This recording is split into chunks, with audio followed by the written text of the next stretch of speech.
কখনো কখনো আমাদের জীবনে দুঃখ আসে এবং তার কারণ হলো সন্দেহ। মানুষ আমাদের উপর সন্দেহ করে, আমাদের কর্ম নিয়ে, আমাদের মানসিকতা নিয়ে, আমাদের কথা নিয়ে, আমাদের চরিত্র নিয়ে। কখনো কখনো আমরা শুভ উদ্দেশ্য নিয়ে কারোর মঙ্গল কামনা করি, তার জন্য কোনো ভালো কর্ম করি, এবং সেই ব্যক্তি আমাদের বন্ধুত্ব নিয়েই, আমাদের সম্পর্ক নিয়ে, আমাদের সততা নিয়ে প্রশ্ন করতে থাকে, আমাদের সন্দেহ করে। তখন আমাদের দুঃখ হয়, কিন্তু এটা হওয়া উচিত নয়। কারণ যখনই কোনো ব্যক্তি আপনাকে সন্দেহ করছে, তাতে আপনারই মূল্য বৃদ্ধি পাচ্ছে। এবার আপনি বলবেন, এ কি করে সম্ভব হতে পারে? একটা কথা বলুন, আপনি কখনো শুনেছেন যে কয়লার শুদ্ধতার পরিমাপ করা হচ্ছে? শোনেননি, কারণ এমনটা কখনো হয়ই না। শুদ্ধতার পরখ শুধুমাত্র সোনার ক্ষেত্রে করা হয়, শুধুই তার শুদ্ধতা নিয়ে সন্দেহ প্রকাশ করা হয়। এই সোনাকে পরখ করা হয়, আর যখন এই সোনা এই পরীক্ষায় উত্তীর্ণ হয়, তখন সেই সোনা কতটা মূল্যবান সেটা সংসার জানতে পারে। সেই রকমই এই সংসার আপনাকেও পরখ করবে। যখন আপনি এই পরীক্ষায় উত্তীর্ণ হবেন, তখন আপনার মূল্য কতটা অধিক সেটা এই সংসারও জানতে পারবে। সেই জন্য যখনই কেউ আপনার উপর সন্দেহ করবে, দুঃখ পাবেন না। শুধু এই কথাটার খেয়াল রাখবেন, আপনি কি উচিত পথে চলেছেন, উচিত কর্ম করছেন। সকলের প্রতি আপনার মনে যেন সদ্ভাবনা থাকে, এবং হ্যাঁ, আপনি যেন আমার সাথে ভালোবেসে বলেন, রাধা রাধা। আশা এবং বিশ্বাস মানুষের জীবনের দুই অমূল্য স্তম্ভ। এটাই হলো ঢাল এবং এটাই হলো অস্ত্র। এটাই আমাদের রক্ষা করে এবং এটাই আমাদের জীবনের পথ প্রশস্ত করে। কিন্তু ছোট একটা সমস্যা আছে। এবার যদি আপনি বটবৃক্ষের থেকে এই আশা রাখেন যে এ আমাকে ফল দেবে, তাহলে সেই আশা ভঙ্গ হওয়াই স্বাভাবিক। আর যদি আপনি বিশ্বাস করেন যে খেজুর গাছ আপনাকে ছায়া প্রদান করবে, তাহলে সেই বিশ্বাসও অবশ্যই ভঙ্গ হবে। তাহলে কি করা উচিত?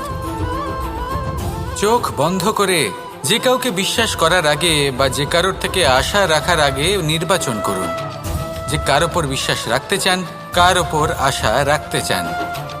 তবে আমি তো বলবো যে বিশ্বাস করতে হলে নিজের ওপর করুন, যে এই সংসারে এমন কোনো কাজ নেই যা আপনি করতে পারেন না।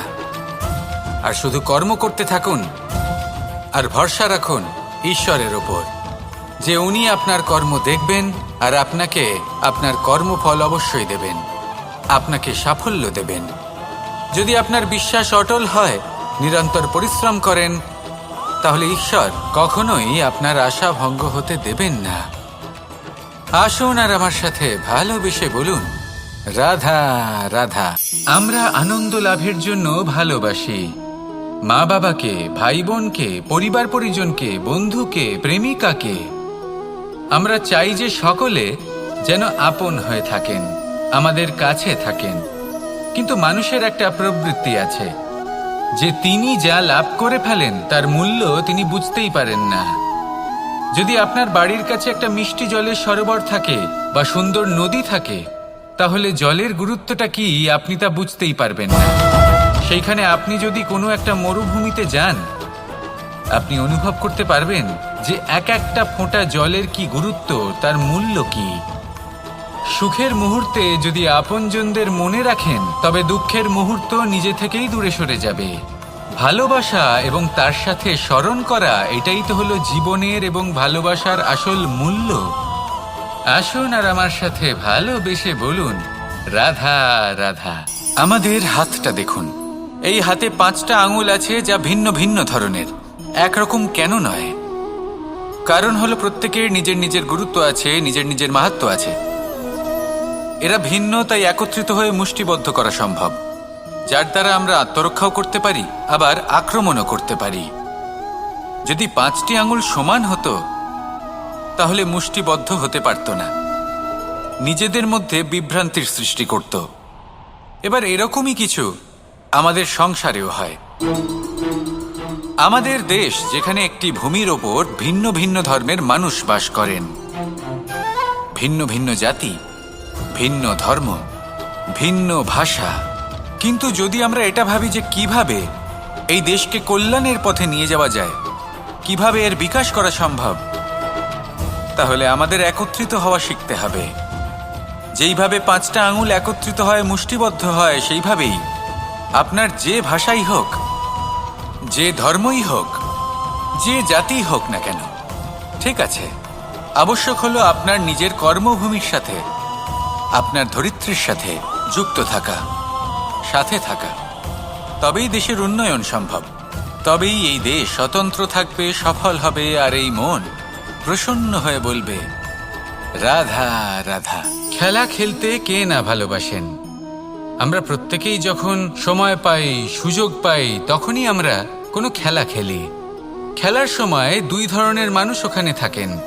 1, যারা অংশগ্রহণ করেন, আর 2, যারা দেখতে থাকেন, যারা দর্শক হয়ে দেখেন, যারা নিজের পক্ষের বিজয়ের ফলে উচ্ছ্বসিত হয়ে থাকেন, পরাজয়ের ফলে শোক পালন করেন, পরামর্শ দিয়ে থাকেন। আর বিজয়ী কে হন? বিজয়ী তিনি হন যিনি অংশগ্রহণ করেন। নির্বাচনে আপনাকে করতে হবে আপনি কি করতে চান। আপনি কি খেলোয়াড় হতে চান, নাকি আপনি দর্শক হতে চান? যদি আপনি বিজয়ের আনন্দ লাভ করতে চান, সেই রোমাঞ্চ অনুভব করতে চান, তাহলে খেলতে হবে। ময়দানে আপনাকে নামতেই হবে। পরাজয়ের সম্ভাবনার ভয়ের সাথে আপনাকে লড়াই করতেই হবে। বিপক্ষের আহ্বানকে স্বীকার করতেই হবে, খেলোয়াড় হয়ে উঠতে হবে। তবেই এই বিজয়ের সম্ভাবনা থাকবে। আসলে কি, দর্শক হয়ে পরামর্শ দেওয়া অত্যন্ত সহজ, ময়দানে নেমে অংশগ্রহণ করা অত্যন্ত কঠিন। আর এখানে যেটা সহজ, তা আপনাকে বিজয়ের পথে কখনোই নিয়ে যাবে না। আসুন আমার সাথে ভালোবেসে বলুন রাধা রাধা। এই সংসারে এমন কখনোই হবে না যে আপনি কিছু একটা করলেন কিন্তু তার মূল্য আপনাকে দিতেই হলো না। যে কোনো কাজের জন্য, যে কোনো কর্মের জন্য আপনাকে মূল্য দিতেই হবে। প্রকৃতিও আমাদের এটাই শেখায়। আকাশে দেখুন সূর্যকে, প্রত্যেকদিন আমাদের প্রকাশ প্রদান করেন। এনাকে সূর্যনারায়ণ বলা হয়। ইনি কি মূল্য প্রদান করেন? নিজে জ্বলতে থাকেন। ধরিত্রী মাতা, এই ভূমি, ইনি কি মূল্য প্রদান করেন? প্রহার সহ্য করেন। আমরা এই ধরিত্রীতে প্রহার করে মাটি খুঁড়ে তাতে বীজ বপন করি, তবেই আমরা অন্ন লাভ করি, তবেই ফসল পাই। জীবনে যদি আপনাকে সফল হতে হয়, সম্মান পেতে হয়, যশ পেতে হয়, তাহলে আপনাকে মূল্য দিতেই হবে। যদি আপনি সাফল্য লাভ করতে চান, তাহলে দিন রাত আপনাকে ত্যাগ করতে হবে, যেখানে সমগ্র সংসার সন্তোষ অনুভব করছে, আর আপনাকে করতে হচ্ছে পরিশ্রম। যদি আপনি সম্মান প্রাপ্ত করতে চান, তাহলে আপনাকে সেই সুখ ত্যাগ করতে হবে যা সবার কাছে রয়েছে। যদি আপনি যশ লাভ করতে চান, তাহলে নিজের অন্তরকে মেরে ফেলা আপনাকে শিখতে হবে, তবেই আপনি যশ লাভ করবেন।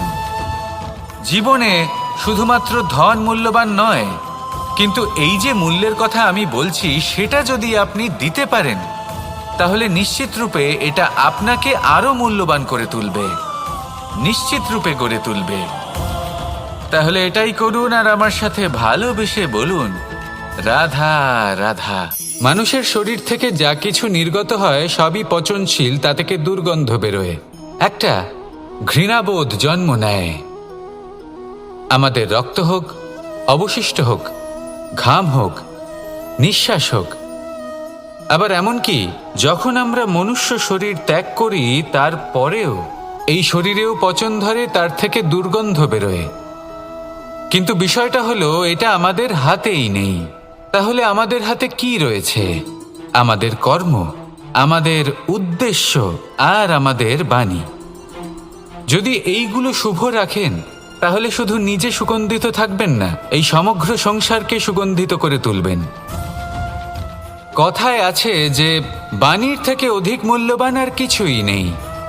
সেই জন্য যে কোনো কথা বলার আগে নিজের শব্দকে নিজের মনের তুলাদণ্ডে মেপে দেখুন, তারপরে তার প্রয়োগ করুন। কখনো কখনো এমনও হতে পারে যে আপনার কথা কারোর জীবনে আশীর্বাদ হয়ে দাঁড়ালো, যার দ্বারা হয়তো সে শক্তি এবং প্রসন্নতা লাভ করলো।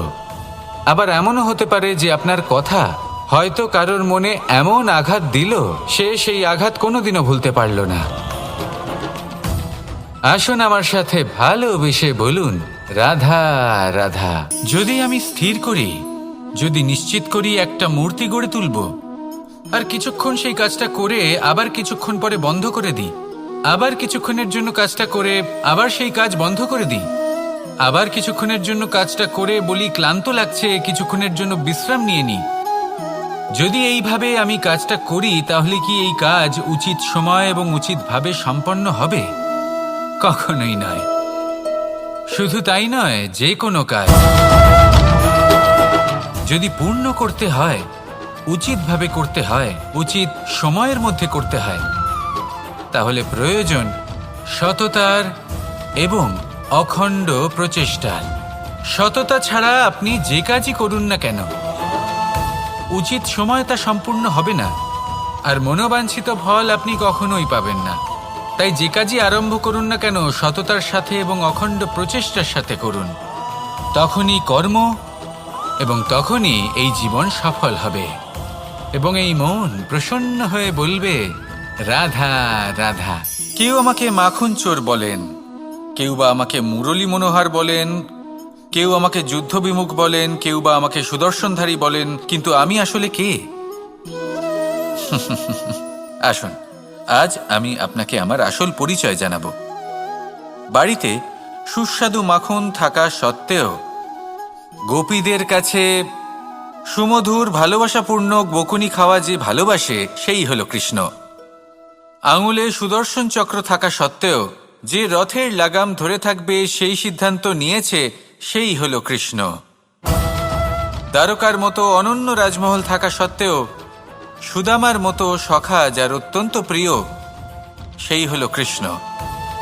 যদি আপনার মনে প্রেম থাকে, আপনি প্রেম বিতরণ করেন, সবাইকে ভালোবাসেন এবং ভালোবাসা রক্ষার খাতিরে শস্ত্র হাতে নিতেও আপনি সক্ষম থাকেন, তাহলে আপনি হলেন কৃষ্ণ। আসুন আমার সাথে ভালোবেসে বলুন, রাধা রাধা।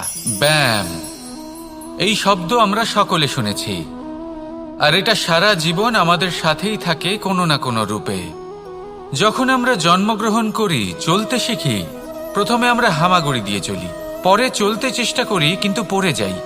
তখন আমাদের বাড়ির গুরুজনেরা আমাদের আটকান না, ওনারা মনে করেন এইভাবেই আমাদের সন্তান চলতে শিখবে, এইভাবেই তার পা আরো মজবুত হবে, যা অত্যন্ত গুরুত্বপূর্ণ। এইবার জীবনকালে যতই আমরা এগোতে থাকি, এই ব্যায়াম বিভিন্ন রূপে আমাদের সাথেই থাকে। কিন্তু আপনি কি জানেন যে এই ব্যায়ামের তাৎপর্য আসলে কি? আপনি কি জানেন এই ব্যায়ামের মর্ম আসলে কি? যখনই আমরা এই ব্যায়াম করি, আমাদের শরীরের মাংসপেশি ক্ষয় হয়। প্রথমে তা ক্ষয় হয়, তারপর আবার তা নির্মিত হয়। আরো শ্রেষ্ঠ, আরো শক্তিশালী মাংসপেশি আমরা লাভ করি।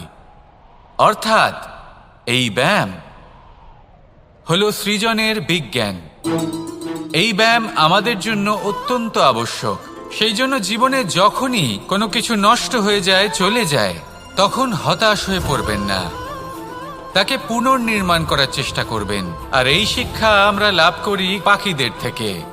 যখনই বর্ষা হয়, ঝড় আসে, যখন পাখির বাসা ভেঙে চুরমার হয়ে যায়, তারা হার মেনে নেয় না। সে আবার অল্প অল্প করে সব খুঁজে একত্রিত করে আবার নিজের বাসা বানিয়ে তোলে, পুনরায় এক জীবনকে জন্ম দেয়, এক নতুন পরিবারকে জন্ম দেয়।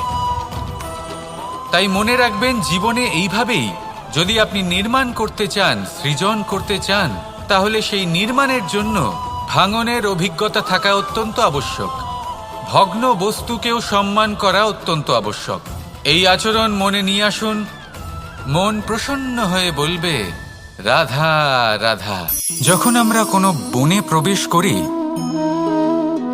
তখন এই সবুজ ঘাস দেখে, এই কোমল ঘাস দেখে আমাদের মন প্রফুল্ল হয়ে ওঠে। ভিন্ন ভিন্ন প্রজাতির ফুল, ভিন্ন ভিন্ন রঙের ফুল দেখে এই মন আনন্দে ভরে ওঠে। এখানে শিশুরা আনন্দ লাভ করে, বড়রা ভোজন গ্রহণ করেন, কথাবার্তা বলেন, হাঁটাহাঁটি করে বেড়ান। এবার ভেবে দেখুন, যখন এই উপবনের নির্মাণ হয়েছিল সেই সময় যদি এই মাটিকে সঠিকভাবে খনন না করা হতো, যদি তাতে সঠিকভাবে বীজ রোপণ না করা হতো, যদি কোনো সংঘর্ষ না হতো, পরিশ্রম না করা হতো, যদি চলতে চলতে পায়ে কাঁটা না বিঁধে যেত, তাহলে এই সুন্দর বন দেখে আমরা কি এই আনন্দ লাভ করতে পারতাম? কখনোই নয়। ধরুন কোনো নদীর তটে সুন্দর একটি বন আছে, সেই বনের আনন্দ লাভ করতে গেলে আপনাকে সেই নদী পার করতেই হবে। যদি সুখের নদীর কাছে পৌঁছতে চান, তাহলে তটে যে কাঁটা রয়েছে সেগুলোর সাথে সংঘর্ষ করতেই হবে। এই সংসারে যদি আপনি সুখ লাভ করতে চান, তাহলে সুখ লাভের এই যাত্রা শুরু করতে হবে সংঘর্ষ দ্বারা। তাহলে সংঘর্ষকে স্বাগত জানান, এর পেছনেই সুখ রয়েছে যা আপনার জন্য অপেক্ষা করছে। এবার হাসুন আর আমার সাথে ভালোবেসে বলুন, রাধা রাধা। এই সংসারের সব থেকে কঠোর ধাতুর মধ্যে একটি হলো লোহা। লোহা দিয়ে আমরা অনেক অস্ত্র শস্ত্র লাভ করি, অনেক বস্তুও লাভ করি।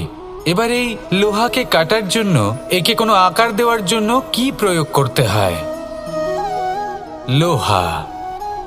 এবার এই কথাটা আমরা সকলেই জানি যে লোহার দ্বারাই লোহাকে কাটতে হয়। এবার এই কথা আমি আপনাকে কেন বলছি, এরপরে খুব বড় একটা প্রশ্ন আসে যা খুব বড় শিক্ষা দিয়ে যায়।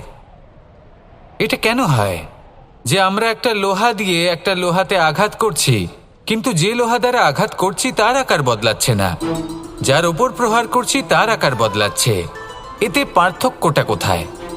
পার্থক্য হলো তাপমাত্রার। দেখুন, যে লোহাকে আমরা কাটতে চাই তার তাপমাত্রা বাড়াতে হয়, তাকে গরম করতে হয়। আর যে লোহা দ্বারা আমরা আঘাত করতে চলেছি সেই লোহা আমাদের ঠান্ডা রাখতে হয়। অর্থাৎ ঠান্ডা লোহা গরম লোহাকে কেটে দেয়। এবার এই শিক্ষা কি আমাদের জীবনে যথেষ্ট নয়? আমাদের জীবনে অনেক সমস্যা আসতে পারে, কিন্তু আমাদের এই বিষয়ে বিশেষ খেয়াল রাখতে হবে যে আমাদের মনকে আমরা যেন ঠান্ডা রাখি, এই মস্তিষ্ককে শান্ত রাখতে হবে। যদি আমরা ক্রোধ বা ঈর্ষার আগুনে জ্বলতে থাকি, বিদ্বেষের আগুনে জ্বলতে থাকি, তাহলে আমরাও সেই লোহার মতোই হয়ে যাব যার তাপমাত্রা অত্যন্ত বেশি। তখন যে কেউ এসে আমাদের বিচ্ছিন্ন করে চলে যাবে। মনে রাখবেন, যিনি যত বেশি স্থির বুদ্ধির অধিকারী, যিনি হলেন সব থেকে বেশি শান্ত, তিনি হলেন সব থেকে বেশি বলশালী। তাহলে শান্ত থাকুন আর আমার সাথে ভালোবেসে বলুন, রাধা রাধা। বড়ই অদ্ভুত ব্যাপার। একটি পাথরের প্রতিমা যখন মন্দিরে স্থাপিত হয়, তখন তা আমাদের কাছে ভগবান সম হয়ে দাঁড়ায়। কিন্তু যখন একজন জীবিত মানুষ মন্দিরে গিয়ে থাকেন, তখন তার শরীর, মন, আত্মা সেই সব পাথর সম হয়ে দাঁড়ায়। কিন্তু এমনটা আমি ঠিক কেন বললাম ভেবে দেখুন। মানুষ এটা চান যে কোনো পরিস্থিতি, যে কোনো স্থানেই তার বিজয় হোক, কিন্তু এখানে এসে সে পরাজিত হয়। এরকম ঠিক কেন হয়? সমস্ত খেলা হলো ভাবনা চিন্তার, বিচারধারার, দৃষ্টিভঙ্গির, উত্তরদায়িত্বের খেলা। পাষাণের এই প্রতিমা, তার একটি উত্তরদায়িত্ব আছে, আশা ধরে রাখার দায়িত্ব। সেই আশা জানিয়ে মানুষ মন্দিরে আসেন।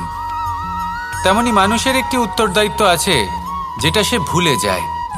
আর সেই উত্তরদায়িত্ব হলো এটা, যে মন্দিরে যে ভগবানকে সে প্রসন্ন করতে যাচ্ছে, তাকে সে তখনই খুঁজে পাবে যখন পূর্ণরূপে সে সমর্পিত থাকবে। যদি মনে সমর্পণের ভাব না থাকে, তাহলে ভগবান কখনো প্রসন্ন হবেন না। নিজের উত্তরদায়িত্ব বোঝার বদলে মানুষ শুধু একটা অনুষ্ঠান পালন করেন। যেমন ফুলের একটা মালা অর্পণ করেন, আর সেই কারণেই তিনি পরাজিত হন। আপনি ফুলের মালা অর্পণ করুন, প্রসাদ অর্পণ করুন, কিন্তু মনের মধ্যে পূর্ণ সমর্পণের ভাব থাকা প্রয়োজনীয়। তবেই আপনি মন্দিরে গিয়েও প্রাণবন্ত হয়ে থাকতে পারবেন, তবেই ঈশ্বরকে প্রসন্ন করতে পারবেন। আসুন আমার সাথে ভালোবেসে বলুন, রাধা রাধা। সময় এবং ধন, একটা যা প্রকৃতি আমাদের দান করেন, আর একটা যা আমরা নিজেরা অর্জন করি। কিন্তু যখন হারিয়ে ফেলার প্রসঙ্গ আসে তখন আমরা এই দুই একসাথে হারিয়ে ফেলি। এই সময় যদি আপনি গুনতে থাকেন তাহলে তা এমনিও নষ্ট হয়ে যাবে, কারণ সময় গণনা করতে আপনি যে সময় ব্যতীত করেন তা তো এমনিই নষ্ট হয়ে যায়। এই সময়কে যদি আপনি একত্রিত করার চেষ্টা করেন তাহলে তা সম্ভব হবে না। সময়ের বিষয়ে শুধু একটাই কথা বলবো, আপনি যদি একে ব্যবহার করেন তাহলেই জীবনে বৃদ্ধি হবে। ধনের সাথেও এটাই হয়। কথায় আছে যে এই ধনের দ্বারাই ধন অর্জন করা সম্ভব। যদি আপনি এই ধনের যত্ন নেন এবং একে সামলে রাখেন তাহলে ধন আপনাকে সামলে রাখবে। এবার সময় আমরা প্রচুর পরিমাণে পাই, কিন্তু তার অর্থ এটা নয় যে আমরা তা নষ্ট করি। বাস্তব অর্থে সময় তা অত্যন্ত মূল্যবান। এর সদ্ব্যবহার করা যদি আপনি শিখে যান তবে এই সময়ও আপনাকে অবশ্যই অতি মূল্যবান করে তুলবে। আসুন আর আমার সাথে ভালোবেসে বলুন, রাধা রাধা।